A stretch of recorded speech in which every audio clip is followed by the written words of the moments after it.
96.4.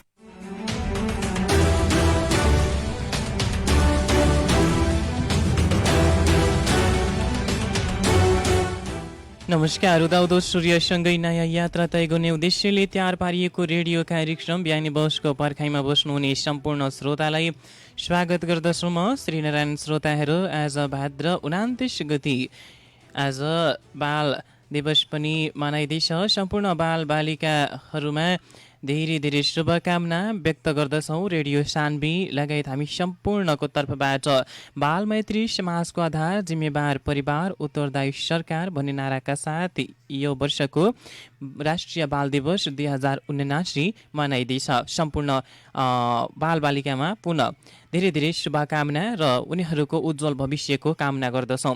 श्रोता साथी, अब हामी लाग्छौँ कार्यक्रमतर्फ। आज हामी कार्यक्रममा राजनीति विषयमा रहेर कुराकानी गर्छौँ र विगत 5 वर्षको वीरगञ्ज महानगरपालिकाको कार्यभार सम्हाल्नुभएका तथा उहाँले गर्नुभएका विभिन्न रोमाञ्चक कार्यहरू पनि छन् र उहाँले किन त स्थानीय चुनावमा फेरि पराजय हुनुभयो र त्यसपछिको उहाँको यात्रा त्यही रोकिएन। फेरि उहाँ चाहिँ एमालेबाट उहाँ सङ्घीय सांसदमा सिफारिस हुनुभएको छ र उहाँको के हुन्छ त अबको भूमिका रणनीति के तयार गर्नुभएको छ र उहाँ चाहिँ अब यो चुनावमा कसरी जनताहरूको मन जित्न प्रयासरत हुनुहुन्छ र अहिलेसम्म के गरिरहनु भएको छ, के गर्नुभयो र त्यसपछिको उहाँले यदि जनताले आफ्ना मत दिए भने जनताको लागि के गर्नुहुन्छ। हुन त भए विभिन्न कार्यहरू गर्नुभएको छ र ती कार्यहरूबाट जनताहरू कहीँ न कहीँ त्यतिको सन्तुष्ट भएनन् कि गरेका कार्यहरू चाहिँ हेर्न सकेनन् कि भएका कार्यहरूको प्रचार प्रसारमा कमी भयो कि त्यही अब हामी बुझ्न प्रयास गर्छौँ। यतिखेर हामीसँग हुनुहुन्छ यो कुरा भनिरहँदाखेरि तपाईँहरूले पक्कै पनि बुझिसक्नु भएको सक्को हुनुहुन्छ। हामीसँग हुनुहुन्छ वीरगञ्ज महानगरपालिकाका पूर्व मेयर विजय कुमार श्रावगी।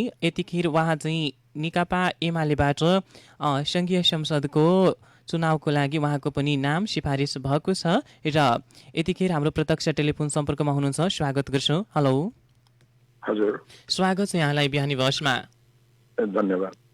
अब तपाईँ 5 वर्ष कार्यकाल यता स्थानीय सरकारकोमा सम्हाल्नुभयो। फेरि तपाईँले अब स्थानीय सरकारकै निर्वाचनमा तपाईँ आफ्नो प्रतिस्पर्धाको रूपमा उम्मेदवारी दिनुभयो र त्यहाँ चाहिँ पराजय हुनुभयो र अहिले तपाईँ फेरि अब यता सङ्घीय संसदमा तपाईँको सिफारिस भएको छ भने चाहिँ यो राजनीति यात्रा चाहिँ चलिरहने क्रम अहिले पनि छ भने चाहिँ राजनीति यात्रालाई निरन्तरता दिनुको कारण चाहिँ के हो? तपाईँ म प्रतिनिधि भएर आउँछु फेरि जनताको बिचमा भने चाहिँ यो कारण के हो बताइदिनुहोस् न। यस्तो छ, कार्यानुभव एउटा धेरै ठुलो कुरा हुन्छ। हजुर हजुर। मैले आफ्नो जीवनकालमा थुप्रै सङ्घ संस्था लगायत एउटा रिप्रेजेन्टेसन मैले यहाँ जसपाको त्यति बेलाको नेता भएर एउटा मेयरको रूपमा काम गरिसकेको छु र जनताको एकदम एजुकेसन लेभलसम्म कुराहरू बुझेको पनि छु।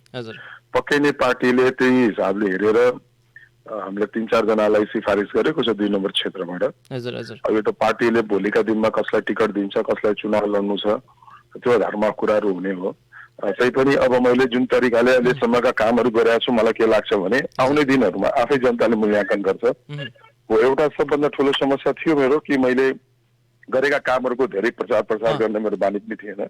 किन जनताले बुझेको हुन्छ कि काम गरेको पछि सबैलाई थाहा नभए पनि बिस्तारै मूल्याङ्कन हुन्छ यसका कुराहरूका, कसले गर्यो, कसको कार्यकालमा गर्यो, होइन त्यो हुन्छ। त्यही कारणले पार्टीले पनि यहाँका साथीहरूले पनि पक्कै नै त्यो मेरो कार्य बनाउनु अनुभव र जुन मैले गरेँ अहिलेसम्म त्यो आधारमा मलाई चाहिँ फेरि सिफारिस गर्नुभएको होला। अब त्यो हाम्रो केन्द्रको पार्टीले पनि निर्णय गर्नुपर्ने विषय छ कि टिकट कसलाई दिने हो। जसलाई पनि टिकट दिन्छ पार्टीले त्यसलाई हामीले सधाउने हो र अगाडि बढाउने हो र पार्टीलाई स्ट्याब्लिस गर्ने हो। हजुर, अब तपाईँले 5 वर्ष कार्यकाल पनि यता गर्नुभयो, उता पनि अब प्रतिनिधि सभाको लागि तपाईँको सिफारिस भएको छ। यदि तपाईँले पार्टीले टिकट दिएर जनताको मत पाएर जित्नु भयो भने चाहिँ के कार्यहरू गर्न बाँकी रहेको छ र के कार्यहरू गर्नुहुन्छ त्यो बताइदिनुहोस् न। हुन त क्षेत्र नम्बर 2 कोबाट सिफारिस भएको छ। हजुर हजुर। त्यो 13वटा पूर्व माने हाम्रो नगर महानगरपालिकाकै वार्डहरू पर्छ र बाँकी नयाँ वार्डहरू हाम्रो बौद्धरामाई 4वटा वार्ड र पर्सागढी छ।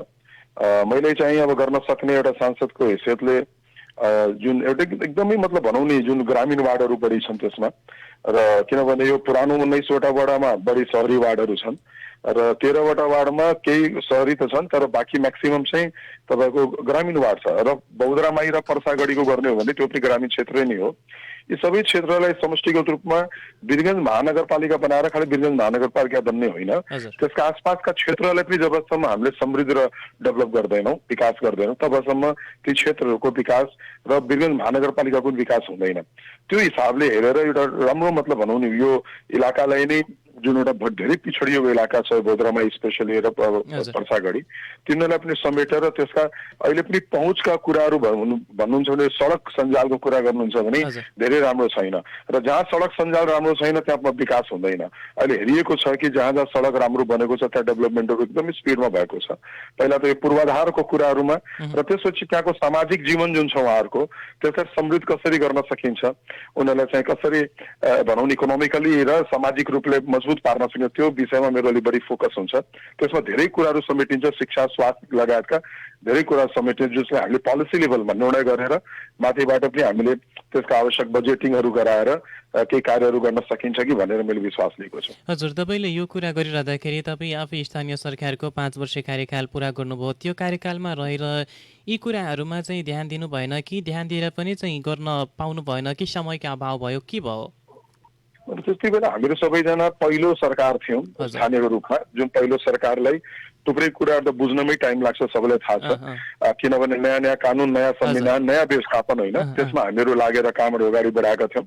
र त्यति बेला कानुन बनाउँदै र सबै स्रोतको जो गर्दै र पुराना ब्याकलगहरू धेरै थिए वीरगञ्ज महानगरपालिकामा, सबैलाई थाहा छ त्यति बेला 36 करोडको ऋणमा वीरगञ्ज महानगरपालिका थियो। ती सबै ब्याकलगहरूलाई पुरा गर्दै हामीहरू एकदम राम्रो ढङ्गले गइराखेका थियौँ अगाडि, र एकदमै काम पनि थुप्रै हाम्रो भएको पनि छ, नभएको होइन। र त्यति बेला नि यो कोभिडको जुन आतंक भयो करिब 2 वर्ष हामीहरू त्यसमा पनि अल्झेर बस्यौँ।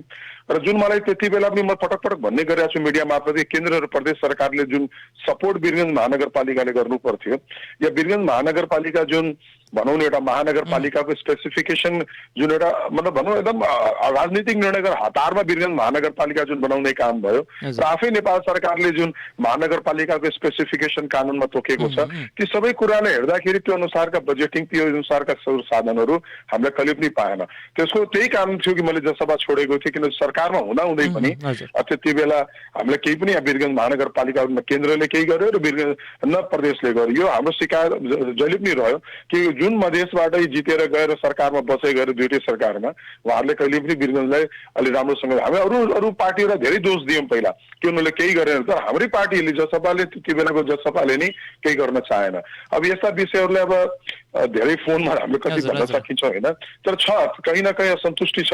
तैपनि म यो भन्छु उपलब्ध स्रोत साधन र जुन हामीसँग जुन स्टाफहरू थिए या जुन हामीसँग व्यवस्थापन थियो त्यसको हिसाबले हामीले म्याक्सिमम काम गरेका छौँ। त्यो एडिपीका सबै योजनाहरू जुन वीरगञ्ज महानगरपालिकाको लगानीमा चलिराखेको त्यति बेला ती सबै योजनाहरू अल्पत्र भएर प्राय बन्द भइसकेका थिए। ती सबै योजनालाई हामी पूर्ण गर्न सफल भयौँ। अहिले वीरगञ्ज एउटा कमसेकम धेरै राम्रो महानगरपालिका त देख्दैन, तर धेरै कुराहरूमा हामीले मतलब विकास गर्न सफल भएका छौँ। तपाईँले यो कुरा भनिरहँदाखेरि तपाईँकै भनाइअनुसार चाहिँ विकासका कुराहरू चाहिँ प्रस्तुत त भए, तर चाहिँ तपाईँले गरेका कामहरू चाहिँ जनताको घर दैलोदेखि आँगनसम्म, जनताहरूको मन मस्तिष्कसम्म पुग्न सकेन। किन पुग्न सकेन? तपाईँले त्यहाँ चाहिँ उदासीनता देखाउनु भयो कि तपाईँले चाहिँ यो आवश्यक छैन ठान्नुभयो कि तपाईँले प्रचार प्रसारमा कमी गर्नुभयो, के भयो?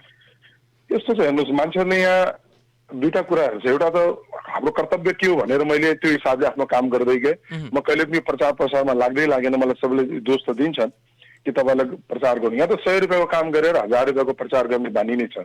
तैपनि जुन आम जनता जसको घर दैलोसम्म विकासको जुन डेभलपमेन्टको जुन कुराहरू पुगेको छ त्यो बुझेको छ जनताले।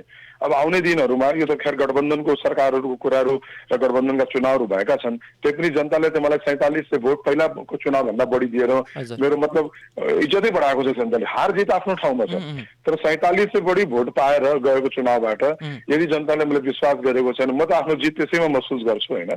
र यो गठबन्धनको थियो, गठबन्धन भएपछि अब सबै पार्टी एक साइडमा हामी एक साइडमा थियौँ होइन।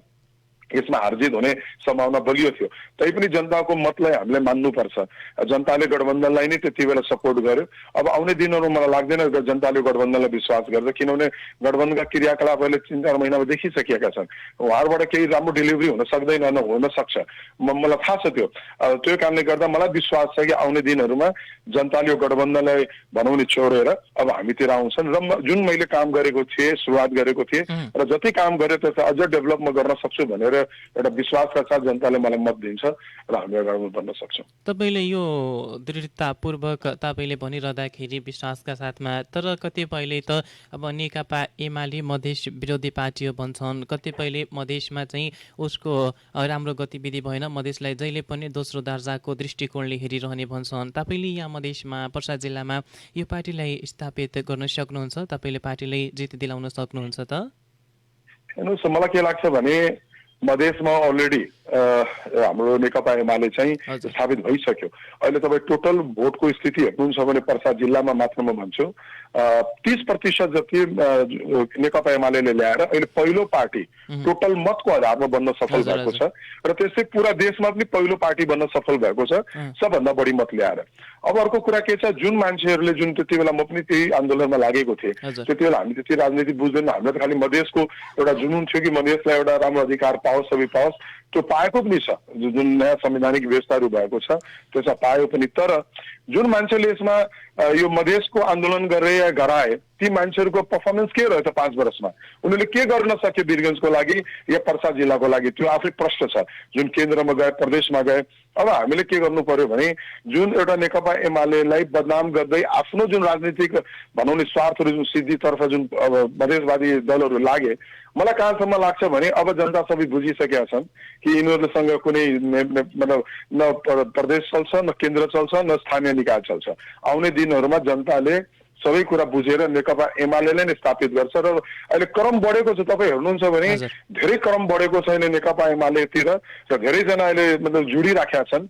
मलाई लाग्छ नेकपा एमाले पहिला भन्दा पनि धेरै मजबुत ढङ्गले र अझै राम्रो विश्वासको हिसाबमा जनताको बिचमा प्रस्तुत भएर राम्रो मत लिन्छ होला जस्तो मलाई लाग्दछ। हजुर, मुलुकमा चाहिँ अब संघीय लोकतन्त्र गणतन्त्र सञ्चालन भइरहँदाखेरि स्थानीय सरकारको अर्को कार्यकाल सकेर अर्को कार्यकाल सुरु भएको छ र प्रतिनिधि तथा प्रदेश सभाको अब चुनावको मिति पनि तय भइसकेको अवस्था छ। हाम्रो मुलुकमा थुप्रै चाहिँ अहिले व्यवस्था परिवर्तन भएको छ। व्यवस्था परिवर्तन गर्नमा नेताहरू अहोरात्र खट्छन्, तर चाहिँ अवस्था कहिले परिवर्तन हुन्छ? जनताको यो गुनासो छ नि त, तपाईँहरूले अवस्था जनताको परिवर्तन गर्न सक्नुहुन्छ त? जबसम्म यहाँका नेताहरूले देशको लागि काम गर्दैनन्, जनताको लागि काम गर्दैनन् र अरू निकायहरू अरू भनौँ नि धेरैजना देशमा हाम्रो खेल खेलिराखेका छ, सबैलाई थाहा छ कुराहरू। जबसम्म हामीहरू उनीहरूको पछाडि लागेर देशको लागि काम गर्न खोज्छौँ, हाम्रो विकास कहिले पनि राम्रो हुँदैन। किनभने यदि हामी अरूको स्वार्थको लागि काम गर्नु छ भने हामी अगाडि बढाउन सक्दैनौँ देशलाई। पहिला त देशको स्वार्थको हिसाबले हामीलाई अगाडि बढ्नुपर्छ। मलाई लाग्दछ बिस्तारै बिस्तारै जनताले पनि कुराहरू बुझिराखेका छ र यहाँका जुन जिम्मेवार मान्छेहरू छ उनीहरू पनि बुझिराखेका छन्। यो सत्ताको खेल भनेको तपाईँले हेर्नुभएको होला, पहिला कम्युनिस्ट आन्दोलन भएर देशलाई चाहिँ 2/3 सरकार पाउँदा नै कम्युनिस्टहरूलाई चाहिँ बिगार्नेदेखि लिएर कम्युनिस्टहरूलाई तोड्नेदेखि लिएर सारा षड्यन्त्र भए। त्यसपछि पनि विभिन्न दलहरूलाई पनि तोड्ने कामहरू थुप्रै भएका छन्। जबसम्म तोड्ने फोड्ने काम यो देशमा चलिरहन्छ, हामी उसलाई एक्सेप्ट गरिरहन्छौँ, देशको लागि हामी कहिले पनि सोच्दैनौँ र गर्दैनौँ भने मलाई लाग्दैन कि देशको हाम्रो भलो गर्न सक्छौँ। खालि सत्ता लोकता बढी देखिएको छ हरेकमा, यो सत्ता लोकतालाई हटाउनै पर्छ। जस्तो केपी ओलीले जब उस परमादेश आयो अदालतको, उहाँले तुरन्त स्वीकार गरेर ठाउँ छोडिदिनु भयो, तर त्यो अदालतले त्यो परमादेश दिने चिज थिएन, तैपनि उहाँले स्वीकार गर्नुभएको त्यो सबलाई थाहा छ। के को लागि भने आफ्नो देशलाई राम्रो ट्र्याकमा लग्नको लागि, देश बचाउनको लागि। जे पनि जहाँको पनि चलखेल छ त्यो चलखेलहरूको जवाफ दिनको लागि पनि ल ठिक छ, अहिले हाम्रो शेरबहादुरजीले सरकार हाक्नु भएको छ, तर यो ढङ्गको सरकार जुन मिलिजुली बनेको छ त्यसले कहिले पनि देशको भलो गर्नै सक्दैन, सबलाई थाहा छ। किन धेरै कम्प्रोमाइजेसहरू गरेर मात्र सरकार चलाउन सकिन्छ र जहाँ धेरै कम्प्रोमाइजेस हुन्छ त्यहाँ देशको भलो हुँदैन र देश अगाडि पनि बढ्दैन। हजुर, जनताहरूको बिचमा हामीले जाँदाखेरि अहिले पनि जनता भन्छन् नेताहरू त मात्र पार्टीका नेता भए, हाम्रा नेता कहिले बन्दिने प्रश्न गरिदिनु न। तपाईँहरू जनताको नेता कहिले बन्दिने र जनताका कुराहरू चाहिँ केन्द्रसम्म पुर्याएर उनीहरूलाई निकासा कहिले दिने त? अब स्थानीय निकायमा हुँदाखेरि मैले गर्न सक्ने आफ्नो भनौँ न जीवनलाई दाउमा लगाएर भए पनि थुप्रै कामहरू गरेर दिएको छु। जनताले त्यो बुझेको छ, त्यो उसमा कुनै मलाई धेरै प्रश्नता दिनु छैन। अब मेरो इच्छा के छ भने यदि जस्तो पार्टीले सिफारिस त गर्यो मेरो लोकल बडी, यदि वास्तवमा पार्टीले मलाई भोलिको दिनमा चाहिँ 2 नम्बरबाट टिकटै दिन्छ भने अब पोलिसी लेभलमा हामीहरू गएर जनताका डिमान्डहरूलाई, जनताका चाहनाहरूलाई हामी गएर राख्ने हो र त्यो अनुसारका सोच साधनहरू जुटाएर वास्तविक आवश्यकता के छ यो क्षेत्रको त्यो चाहिँ हामीले ल्याएर साधनहरू हामीले काम गर्ने र जनताले एउटा रिलिफ, लङ टर्म रिलिफ कसरी हुन सक्छ त्यसमा हामीले काम गर्ने हो। र मलाई के लाग्छ भने जनताले जुन ढङ्गले मलाई पत्याएर स्थानीय निकायको दोस्रो भनौँ नि कार्यकालको लागि जुन मलाई मत दियो त्यो हिसाबले पक्कै नै मलाई जिताउने मत फेरि दिन्छ होला यदि मलाई टिकट पायो भने मैले विश्वास लिएको छु। हजुर, अब तपाईँ आफै जनताहरूको घर दैलोमा नै पुगिरहनु भएको छ, जनताहरूसँग भालाकुसारी हुन्छ, जनताहरूको तपाईँप्रतिको प्रतिक्रिया के पाउनु भएको छ? जनताहरू एकदमै भनौँ नि दुईटा कुराले मलाई एकदम प्रेरित गरिरहेको छ। एउटा त मैले गरेका कामहरूको लागि उहाँहरू सराहना गर्नुभएको छ। दोस्रो उहाँले के भन्नुभएको छ भने जुन तपाईँले हामीले एउटा गठबन्धनको बेकुफीमा हामी गऱ्यौँ, जुन हामीले अर्काले भोट दिएर जितायौँ त्यो वास्तव वीरगञ्जको लागि दुर्भाग्य हो, तर पनि हामीहरूले अब चाहिँ तपाईँको यो गल्ती हामी सुधार्न चाहन्छौँ र तपाईँहरूले आउनुहोस् लड्नुहोस्। किन मेरो इच्छा थिएन लड्ने, म बिल्कुलै निराश भइसकेका थिएँ कि जब यति गरेर पनि यदि जनताले साथ दिँदैन भने किन हामी आफ्नो जीवनलाई अगाडि यसरी नै खालि खेर फाल्ने समय दिएर। तर जनताले जुन माया र ममता देखाएको छ, जुन ढङ्गको विश्वास म प्रति देखाएको छ, मलाई लाग्छ अहिले आएर म फेरि उत्प्रेरित भएको छु जनताको नै कारणले, जनताले नै बोलेको कारणले गर्दा मैले अगाडि बढ्न तयार भएको छु। हजुर, जनताले तपाईँले फेरि आउनुहोस्, हामी तपाईँले मत दिन्छौँ, तपाईँ हाम्रो कार्यहरू गर्नुहोस् भनिरहँदाखेरि अब हामीले यो मुख्य कुरामा भन्दाखेरि चाहिँ तपाईँले म जितिसकेपछि तत्कालमा यो कार्य गर्छु जनताको लागि, तत्कालमा यो हुन्छ बुदागत रूपमा केही अहिलेसम्म तयार पार्नु भएको छ कि? त्यस्तो खासै मैले धेरै कुरा त सोचेको छैन, तर म त धेरै दिनदेखि यो जब नगरपालिकामा मैले 4.5 वर्षको जुन अनुभव बटुलेको छु र यहाँको जनताको वास्तविक पीड मर्का जुन मैले बुझेको छु त्यो मलाई थाहा छ कि मलाई जनताको लागि गर्नु के छ, केबाट वीरगञ्जको र पर्सागढी र बौद्धरामाईको जनताको भलो हुन सक्छ, उहाँहरूको जीवन राम्रो हुन सक्छ। त्यो हिसाबले नै मैले सबभन्दा पहिले यता पूर्वाधार जुन एउटा कनेक्टिभिटीका जुन कुराहरू छन् त्यसमा मेरो सबभन्दा बढी फोकस रहन्छ र शिक्षा र स्वास्थ्य एकदमै यो इलाकामा अलिकति कमजोर छ। वीरगञ्ज महानगरपालिकाभित्र त म भन्दैन किनभने म धेरै काम पहिल्यै गरिसकेका छु, तर स्पेसली तपाईँको त्यो जुन उतापट्टिका जुन वार्डहरू छन् जुन पश्चिम उत्तर र पश्चिमका जुन छ तिनीहरूमा धेरै ठुलो ग्याप छ। अहिले पनि त्यहाँको स्वास्थ्य र शिक्षाको अवस्था धेरै राम्रो छैन। त्यसलाई कसरी उकास्न सकिन्छ, किन हामीलाई सबल नागरिकहरू भोलिका दिनमा जुन बनाउनु छ हामीलाई त्यो शिक्षा र स्वास्थ्यबाटै हुन्छ। त्यसमा चाहिँ मेरो बढी फोकस हुन्छ र विशेष गरी महिला सशक्तिकरण, महिलाहरूलाई चाहिँ आफै सशक्त बनाउने काम पनि यो सँगसँगै म लिएर जान्छु। यो ढङ्गले मैले एउटा प्लान मसँग छ, त्यही प्लानको अगाडि बढ्छु। हजुर, अब अलिकति हामी वीरगञ्ज महानगरकै कुरा जोडौँ। वीरगञ्ज महानगर भनेको त मात्र तपाईँको यता लक्ष्मणवादेखि मात्र मुरली र यतासम्म मात्र भयो कि भनेर कतिपयले चित्रण गर्छन्। तपाईँहरू यो वीरगञ्ज महानगरको कुरा गरिरहँदाखेरि न त छपको यहाँतिर त्यतिको वीरगञ्ज महानगर हो भनेर चाहिँ बुझ्न सकिन्छ, न त उता तपाईँको लालपर्सातिर बुझ्न सकिन्छ। यी वीरगञ्ज महानगरकै वडाहरू हुन्, तर चाहिँ उपेक्षामा सधैँ किन परिरहने? यो हेर्नुहोस्, हाम्रो सोच नै के छ भने नि हामी विकास भनेपछि खालि घण्टाघर र माइस्थानलाई हेर्छौँ होइन। अहिले त्यति नै विकास पनि भएको छ। अहिले यो 3-4 महिनामा मात्र घण्टाघरको त्यो बाटो जुन मेरो बेलामा अड्काइएको थियो नबनाउन दिनेको षड्यन्त्रको हिसाबले त्यो बनाइएको छ र माइस्थान मन्दिरको अगाडिको जुन मैले राम्रो मतलब भनौँ नि रोड बनाइसकेको थियो फेरि तोडेर बनाइएको छ। खैर मलाई त्यसमा धेरै कमेन्ट गर्नु छैन, तर पनि यो किन सोच्दैनन् मान्छेहरू, जहाँ आँखामा मान्छेहरूको पुग्छ नि यही विकास चाहिँ गर्ने एउटा बानी छ। मैले त 32 वार्ड विकास गरेको थिएँ, मलाई याद छ राम्रोसँग। कुनै वार्डलाई मैले छोडेको थिएन। विशेष गरी बढी लगानी चाहिँ हामीले चाहिँ त्यति बेला ग्रामीण वार्डमा गऱ्यौँ जहाँनिर वास्तवमा विकासै थिएन। खैर हामीसँग स्रोत साधन जति थियो त्यो आधारमा चाहिँ हामीले बढी पर्सेन्टेज 60% चाहिँ लगानी चाहिँ सबै ग्रामीण वार्डमा हामीले त्यति बेला गऱ्यौँ। 40% मात्र हामी शहरी क्षेत्रमा गऱ्यौँ। त्यो हिसाबले डेभलपमेन्ट धेरै भएको छ सबै ठाउँमा। त्यो त घुमेर कसैले हेर्न चाह्यो भने हेर्न सक्छ। त्यसको त पुरा मैले किताबै निकालेको छु जसको आजसम्म महानगरपालिकाले त्यो भुक्तानीसम्म दिएको छैन। अहिले के छ भने महानगरपालिकाभित्र मैले जुन देखिराखेको छु अहिलेसम्मको स्थितिमा खालि मेयर विजय सदावले गरेका राम्रा कामलाई कसरी खराब गर्ने र कामहरूलाई अगाडि नबढाउने जुन मान्छेको पेमेन्टहरू बाँकी छ त्यो पेमेन्टहरू अड्काएर बसाइदिने, उसलाई सहयोग गर्ने। अरे जनताले तपाईँ म मेयर भएपछि त मान्छेले मलाई सघाउनु पर्छ, आज राजेश मानजी मेयर छन् उहाँलाई सघाउनु पर्छ, अनि मात्र वीरगञ्जको डेभलपमेन्ट हुन्छ। यो किसिमको मानसिकता मैले अहिलेको नेतृत्वहरूमा देखेको छैन।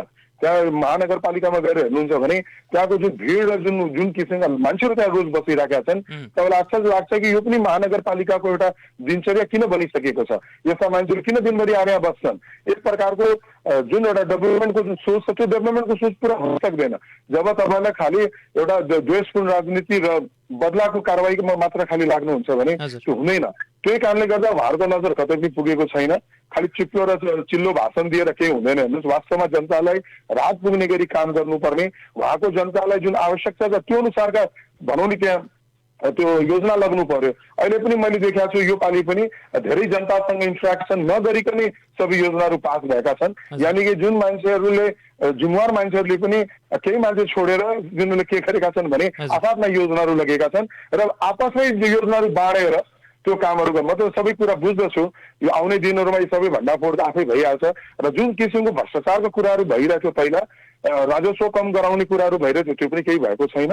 सबै चिज त्यसै सबहरू बढेकै छ धेरै कुराहरूमा र भ्रष्टाचार पहिला भन्दा धेरै बढेको छ। त्यो कुराहरूको भोलिका दिनमा सबैलाई थाहा हुन्छ, त्यो टेन्डर प्रक्रियाहरूमा कति भ्रष्टाचारहरू भइरहेछ, त्यहाँनिर योजनाहरूमा के भइरहेछ, यी कुराहरूलाई चाहिँ अब जनता बुझिरहेछ। एकदमै म्याक्सिमम गलत कुराहरू भएको कारणले गर्दा त्यहाँ अहिले चाहिँ तपाईँले त्यो डेभलपमेन्ट हेर्न सक्नु भएको छैन। जब आपसी भागभण्डाका जब कुराहरू बढी हुन थाल्छन् त्यसपछिबाट डेभलपमेन्ट चाहिँ हुँदैन। अब तपाईँ पनि यहाँ वीरगञ्ज महानगर भित्र बढी वडाहरू छन् र तपाईँ पर्सा क्षेत्र नम्बर 2बाट सिफारिस हुनुभएको छ। तपाईँ पनि जित्नु भयो भने चाहिँ अधिकांश वडा वीरगञ्ज भित्रै रहेका छन्, यीमा सीमित भइरहनुहुन्छ कि फेरि तपाईँले भने झै ग्रामीण क्षेत्रका वडालाई पनि समेट्नुहुन्छ? तपाईँ त्यो पनि वीरगञ्जमै पर्छ, हाम्रै क्षेत्रमा पर्छ भनेर तिनीहरूको पनि विकास गर्नुपर्छ भन्ने सोच्नुहुन्छ कि नै? अब यस्तो चाहिँ हेर्नुहोस्, 13वटा वीरगञ्जमा छ वडाहरू जुन हाम्रो परेको छ, 4वटा बौद्धरामाईमा छ र 9वटा पर्सागढीमा छ। मेरो प्राथमिकता वीरगञ्जको साथसाथै अब चाहिँ पर्सागढी र बौद्धरामाई पनि हुन्छ 4वटा वडा। किनभने ती वडाहरू भनेको मैले फेरि पनि विन्ती गर्न चाहे कि तिनीहरू चाहिँ विकास पाएकै छैनन्। उनीहरूलाई त्यो बेलाको जुन भनौँ नि जुन जसको जिम्मामा थियो, जुन कङ्ग्रेसकै साथीहरूले लिड गरिराखेका छन्, उहाँले के सक्नु भएन। उहाँ मैले यस्तै घुम्दैछु क्षेत्रको हिसाबले, मलाई आश्चर्यचकित थिएँ कि मैले उहाँले केही गर्नै सक्नु भएन क्या। मतलब आजसम्म जुन कङ्ग्रेसको एउटा नाम थियो पर्सामा केही गरेकै छैन कङ्ग्रेसले। अहिले पनि त्यही स्थिति यिनीहरूको छ, जहाँ पनि कङ्ग्रेसको भनौँ नि त्यो बन्छ मान्छेहरू जुन पदमा आउँछ तिनीहरूले केही गर्न सकेका छैन। मलाई पूर्ण विश्वास छ अहिले हाम्रो चाहिँ बौद्धरामाईमा पनि नेतृत्व चेन्ज भएको छ र पर्सागढीमा पनि एमाले नै छ। अनि वीरगञ्जमा पनि अधिकांश वार्डहरूमा हाम्रो पनि राम्रै प्रेजेन्टेसन छ र राम्रै हामीले भोट आएको छ। मलाई लाग्छ भोलिका दिनमा चाहिँ जुन जनताले विश्वास दिएको त्यो अनुसारले मैले राम्रो काम गरेर देखाउन सक्ने अहिले वातावरण छ। वीरगञ्ज महानगरका विकासका कुराहरूमा अहिलेका मेयर राजेश मानसिंहसँगको तपाईँको कस्तो सहकार्य हुनेछ? तपाईँहरूको साथ हुन्छ कि हुँदैन? तपाईँहरू फेरि प्रतिशोधको राजनीति गर्नुहुन्छ कि विकास निर्माणका कार्यहरूमा हातोमालो गरेर अगाडि बढ्नुहुन्छ? के छ? हेर्नुहोस्, मेरो तर्फबाट कहिले पनि प्रतिशोध म कसैसँग लिने म व्यक्ति नै होइन, सबलाई थाहा छ यो कुरा। तर उहाँ जुन दिनदेखि जित्नु भएको छ उहाँले एउटा मैले बधाईसम्म पठाए पनि थिएँ, तर उहाँको रिप्लाई आएन। र उहाँले अहिलेसम्म जुन चरित्र देखाउनु भएछ, उहाँ त सुरुवातै चुनावको गर्नुभएको थियो कि विजय सरावगीले हतकडी लगाउँछु 24 घण्टाभित्र। यस्ता जसले मान्छेले एउटा चुनावी प्रतिस्पर्धामा आएर खालि यसै कुरा गर्छन्, उनीहरूले हेर्नुहोस् कहिले पनि सहकार्य गर्न सक्दैन। उहाँ चाहिँ म 4.5 वर्षसम्म मेयर हुँदा उहाँले भनेका सबै कामहरू गरेर दिने, मैले उहाँले सबै व्यवस्थापन पनि गरेर दिए त्यति बेला जे भन्नुभयो। तर उहाँको जुन चरित्र के देखियो भने उहाँ खालि बदला लिन आउनु भएको छ जस्तो देखियो। अब किन लिनु छ आई डोन्ट नो, किनभने उहाँलाई यो पनि थाहा छैन बदला के को लागि। पक्कै नै जुन मान्छेको कारण मैले जसपा छोडेर आएको छु त्यसको प्रेरणाले गर्दा भइराखेको छ कि यदि वास्तवमा उहाँलाई सफल हुनु छ भने जुन मान्छेहरू जुन भनौँ नि विगतमा बसेका मेयरमा चलाइसकेका वीरगञ्ज हाकिसकेका मान्छेहरूको साथ र सहयोग लिनुहुन्छ भने मलाई पक्कै छ कि हामी विश्वास गर्नुपर्छ उहाँले। अब हाम्रो मेयर हुनुहुन्छ राजेश मानजी, मैले बुझेको छु र राजेश मानजीलाई सघाउने हाम्रो कर्तव्य छ। किनभने वीरगञ्जको डेभलपमेन्टको लागि अहिले पदासीन व्यक्तिहरूलाई हामीले बढीभन्दा बढी सहयोग गर्नुपर्छ सबैले भनेर एउटा हाम्रो भावना छ सुरुदेखिकै। तर उहाँले सहयोग सायद लिन चाहनु भएको छैन, उहाँलाई चाहिँदैन पनि होला। मेबी उहाँसँग धेरै रिसोर्सहरू छ र सोच पनि होला। तर मलाई आजसम्म उहाँले कुनै किसिमको कन्ट्याक्ट गर्नु भएको छैन र एउटा पदीय जिम्मेवारी जुन उहाँको थियो त्यो अनुसारको कहिले पनि पूर्व मेयरलाई पनि उहाँले साथ र सँग लिएर जान उहाँको हिसाब नै छैन जस्तो मलाई लाग्छ। हजुर, अब हामी अन्त्यमा छौँ। अन्त्यमा अब वीरगञ्ज महानगर मात्र नभई तपाईँका क्षेत्रका जनतालाई, पर्सा जिल्लाका जनतालाई के भन्नुहुन्छ? पर्सा जिल्लाको जनताले एउटै कुरा म अहिले भन्न चाहन्छु, अब तपाईँसँग हातमा ब्यालेट छ 4 मङ्सिरमा दिने, त्यो ब्यालेटलाई उचित प्रयोग गर्नु पर्यो। नत्र जहिले पनि हामीले कसलाई गाली गर्छौँ भने लास्टमा फलाना नेताले केही गरेन, केही गराएन। अब नेताहरूले गाली दिनुभन्दा अगाडि हामीले आफूलाई सच्याउनु पर्यो र उचित व्यक्ति र उचित मान्छेलाई यदि हामी भोट दिन सक्यौँ भने जुनसुकै पार्टीको होस्, मलाई त्यसबाट धेरै त्यो छैन, तर व्यक्तित्व राम्रो हामीले चयन गरौँ, पार्टी यस्तो चयन गरौँ जुन वास्तवमा देशलाई हाँक्न सक्ने क्यापासिटीको होस्। यो अहिले जुन 5 दलको जुन सरकार अहिले बनाइराखेका छन् त्यस्तो बनाउने स्थिति नहोस्। पूर्ण बहुमतका साथ कसैलाई अगाडि बढाइयो भने त्यो बहुमतले के गर्छ भने त्यो सरकारले काम गर्न पनि दिन्छ र विभिन्न विकासका कामहरू अगाडि पनि बढ्छन्। केपी ओलीको टाइममा तपाईँले हेर्नुभएको छ, उहाँको प्रधानमन्त्री कालमा राम्रो कामहरूको सुरुवात भएको थियो, म्याक्सिमम वर्कहरू भएको थियो। त्यसपछि जब मिलिजुली सरकार आएको छ त्यसपछि सबै चिज थाती राख्यो, देशै आर्थिक सङ्कटमा फसिसक्यो। अहिले देशको विकास सारा रुकिसकेको छ। अब तलब खेलाउने पैसा पनि छैन यो सरकारसँग। यस्तो अवस्था आउनुमा कहीँ न कहीँ उहाँहरूको चाहिँ व्यवस्थापनमै कमजोरी छ भनेर म भन्छु। र जब 5वटा पार्टी जब एक ठाउँमा हुन्छ र उनीहरू चाहिँ विभिन्न मतलब सिद्धान्त, विभिन्न भनौँ नि मतलब उनीहरूको आफ्ना डिटेलिङहरू हुन्छ पार्टीका, ती सबै अलग तलग भएका पार्टीहरू एक ठाउँमा जब आउँछन् यसबाट के बुझ्नुपर्छ भने यो विनाशको काम हो र यिनीहरू विनाश गर्न आएका छन्। हजुर, हुन्छ। तपाईँ आफै अहिले धेरै व्यस्त हुनुहुन्थ्यो र हाम्रो निम्तो स्वीकारेर यति अमूल्य विचार प्रकट गरिदिनु भएकोमा तपाईँलाई धेरै धेरै धन्यवाद। धन्यवाद। उहाँ हुनुहुन्थ्यो विजय कुमार सरावगी। आज हामीले कुराकानी गऱ्यौँ वीरगञ्ज विकास सँगसँगै उहाँकोलाई सिफारिस गरिएको क्षेत्रहरूको विकासको रणनीति योजनाहरू के छ, यदि जनताले मत दिएर पठायो भने चाहिँ के गर्नुहुन्छ भन्ने विषयमा। श्रोता साथीहरू, उहाँ मेयरको कार्यकाल सम्हाल्नु भएको बेला पनि राम्रो कामहरू धेरै गर्नुभयो, तर चाहिँ उहाँ बढी प्रचार प्रसारमा ध्यान नदिएर चाहिँ ओझेलमा परेको उहाँको भनाइ छ। त्यसै गरी जनताले पनि मूल्याङ्कन गरेर उहाँलाई बढी नै मत दिएको उहाँले बताउनु भएको छ। साथीहरू, यस्तै हामीले हाम्रा प्रतिनिधिहरूलाई सधैँ मूल्याङ्कन गरिरहने हाम्रा अधिकार छ र आउने यो निर्वाचनमा हामी भन्दैनौँ फलानुलाई मत दिनु, तर तपाईँलाई लागेको, तपाईँले चित्त बुझेको व्यक्तिलाई अवश्य मत दिनुहोला कि तपाईँको घर, ठाउँ, गाउँ, सहर, क्षेत्र सबैको विकास एकमुष्ट गरोस् है। आजको यो समय सकिएको छ र प्रविधि कक्षबाट साथ दिनुहुने साथी सानुलाई धन्यवाद। फेरि भोलि अर्का अतिथिलाई लिएर तपाईँहरूको रेडियो सेटमा यस्तै कुराकानी गर्नको लागि आउने नै छौँ। अहिलेको लागि श्रीनारायण बिदा हुन्छु। नमस्कार।